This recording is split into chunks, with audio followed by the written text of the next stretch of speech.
কঠিন 15 বছর ছিল। আমরা কি হারিয়ে গেছি? আমরা কি নির্মাণ হয়েছি? আজকের সমাবেশ কি এটা প্রমাণ করে না? যারা আল্লাহকে ভয় করে সারা দুনিয়া তাদেরকে ভয় করে, যারা আল্লাহ ছাড়া অন্যদের ভয় করে সারা দুনিয়া তাদেরকে ভয় করে। আমি আর এই ব্যাপারে বেশি কথা বলবো না, সময় কম, যেহেতু কর্মী সম্মেলন, এই জন্য আপনাদের কাছে মেসেজ পরিষ্কার। কি কি বলেছি? এক, আমরা শ্রেষ্ঠ মানুষ, শ্রেষ্ঠ জাতি, শ্রেষ্ঠ দল, শ্রেষ্ঠ কাজ, এটা মনে রাখবেন। দুই, যত বাধা আছে প্রতিটি মানুষের কাছে সত্যের মশাল নিয়ে হাজির হতে হবে, ইসলামের খাবার নিয়ে হাজির হতে হবে।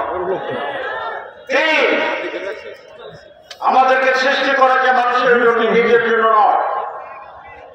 স্বার্থপর হবেন না, মানুষের সেবায় যাবেন, কল্যাণে যাবেন, মানুষের খবর নেবেন।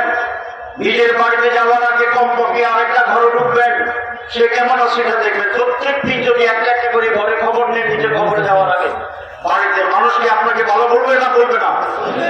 We are for the people, we are of the people, we are by the people, we are for the country, we are for the nation, we are for the world, we are for Islam. Record দিয়ে ধরে রাখ। প্রিয় ভাইরা,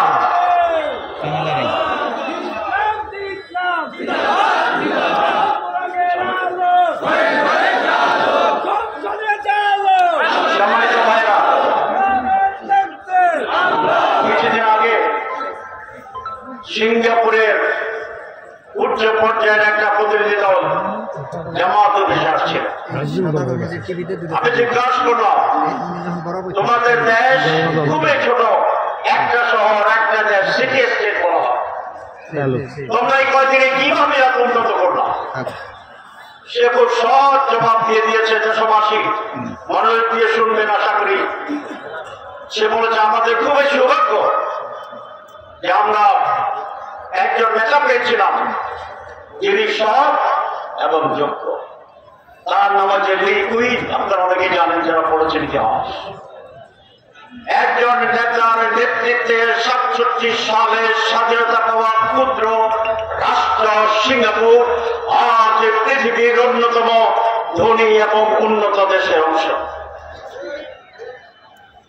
আর আমাদের অত্যন্ত দুর্ভাগ্য, আমরা রক্ত দিয়েছি, অনেকে বলেছেন এমন একটি দুর্ভাগ্যের দেশ যেখানে স্বাধীনতা কখনোই পরিপূর্ণ হয় না। 47 স্বাধীনতা পরিপূর্ণতা পায়নি, 71 সংগ্রাম করতে হয়েছে। 71 স্বাধীনতা যুদ্ধের পর আমরা ভেবেছিলাম পৃথিবীর বুকে একটি মানচিত্র, একটি ভূখণ্ড, একটি স্বাধীন রাষ্ট্র আমরা পেয়েছি। কিন্তু দেখা গেল সেই স্বাধীনতা পূর্ণতা অর্জন করেনি। আবার 24 5 আগস্টের নতুন স্বাধীনতা, দ্বিতীয় স্বাধীনতার প্রয়োজন পেয়েছে। তার কারণ আমরা সৎ এবং যোগ্য নেতৃত্বের পরিবর্তে আনফরচুনেটলি অসৎ এবং অযোগ্য নেতৃত্ব পেয়েছিলাম। আজ বাংলাদেশের ভদ্র যে সংবিধান, একটি অবৈধ সংবিধান। যারা এই সংবিধান রচনা করেছিলেন 1973-তে, তারা পাকিস্তান গণপরিষদের নির্বাচিত সদস্য। পাকিস্তানের সংবিধানের আওতায় নির্বাচিত মেম্বাররাই 73 সালে এই সংবিধান রচনা করছে। এটা কি বৈধ হতে পারে? দরকার ছিল একটি গণভোট করার জন্য, তারা সেই গণভোট করেনি। যাত্রায় শুরু করেছি আমরা অবৈধভাবে, সেটি আজ চলছে। আমরা পরিষ্কার বলতে চাই, ভারতের সংবিধান চলবে না। নতুন করে সংবিধান আলোচনা করতে হবে। এদেশের মানুষের চিন্তা চেতনাকে ধারণ করে 71-এর মানুষ যে রক্ত দিয়েছে, জীবন দিয়েছে, সেই চেতনাকে ধারণ করে এই ইন্টারিম গভর্নমেন্টের সময় পরিপূর্ণভাবে সংবিধান নতুন করে রিরাইট করা সম্ভব নয়। এটার জন্য সময় লাগবে। এটা আমাদের কমিটমেন্ট করতে হবে সবাইকে যে আমরা সংবিধান বাতিল করে নতুন সংবিধান রচনা করবো ইনশাআল্লাহ। এখন মৌলিক কয়েকটি সংস্কারের প্রয়োজন হবে। যেটা আমরা বলেছি, প্রধানমন্ত্রী 2 ঘরের বেশি থাকতে পারবেন না।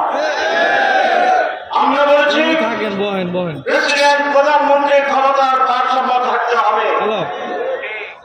এই মৌলিক কতগুলো সাংবিধানিক পরিবর্তনের এই আমরা নির্বাচনের কথা বলছি, আরো কিছু কথা বলে নির্বাচনের কথা বলি। এই দেশ ভুল নেতৃত্বের কারণে আপনারা জানেন গণতান্ত্রিক আন্দোলনের ফসল যে মুক্তিযুদ্ধ, কিন্তু দেশ স্বাধীনোত্তর হয়েছে, ক্ষমতা আসলেন তারা এখানে গণতন্ত্রকে হত্যা করে বাকশাল করেছেন। সেই দেশ আপনারা বাকশালের পরিণতি ভিন্ন হয়েছিল আপনারা জানান। এই দুর্ভাগ্য দেশও বলছি একটি ক্ষমতার স্পন্দে পরিবর্তন হয়েছে। শেখ মুজিবের হত্যা হয়েছে, ঠিক কিনা? জিয়া রহমানের হত্যা হয়েছে, আন্দোলন মুখেশ্বরের পতন হয়েছে।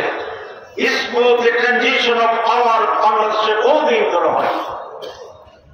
এটা ওই দেশের জন্য একটা নমাজ।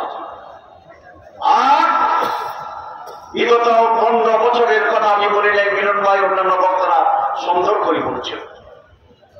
আমরা অস্থির হয়ে গেছিলাম যে আল্লাহ কি আমাদের কথা শুনে না? বলছি আমরা বলি নাই। এত তাহাজ্জুদ পড়ি, চোখের পানি পড়ে, বঙ্গোপসাগর হয়ে যায় আমাদের পানিতে। আল্লাহর বিজয়ে বিজয় বলতে আল্লাহ তো এরকম বিজয় নয়, আল্লাহর কনসিডারেশনে কিটা আসে না।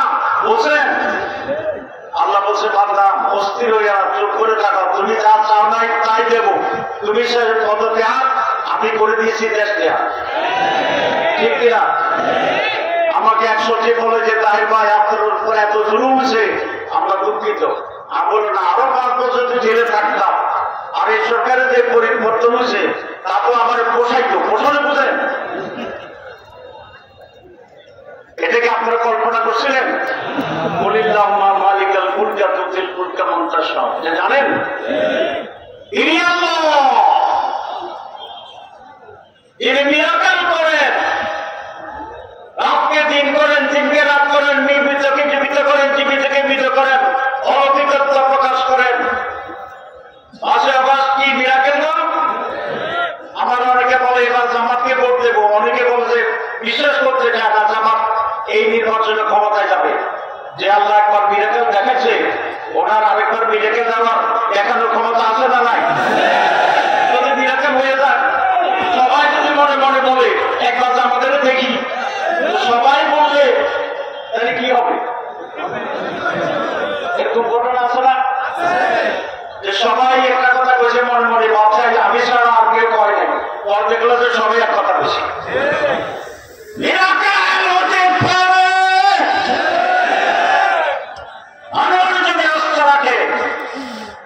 হবে না কেন? আর মানুষ আস্থা রাখবে না কেন? বাকশাল শেষ, 6 দফা পারে নাই, 18 দফা পারে নাই, 19 দফা পারে নাই। সোনার বাংলা, সবুজে বাংলা, নতুন বাংলার স্লোগান 18-6-19 দফার রাজনীতি বাংলার মানুষের কোন ধরনের সমস্যার সমাধান করতে পারে না। এবারে 1 দফা, 6 দফা নো, 18 দফা নো, 19 দফা নো, 1 দফা ইয়েস। সেটা কি?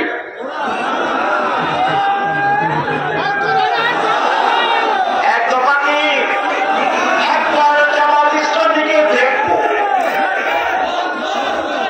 কি বলছি? একবার জামাত ইসলামীকে দেখবো। কয় দফা? আর আমাদের কথা একবার আমাদেরকে দেখে। বাংলাদেশের ভাইরা 54 বছর ধরে নির্যাতিত হয়েছেন, ঠকেছেন। 5 বছর আমাদেরকে দেন, আমাদেরকে কন্ট্রাক্টে দেন, চুক্তিভিত্তিক একবার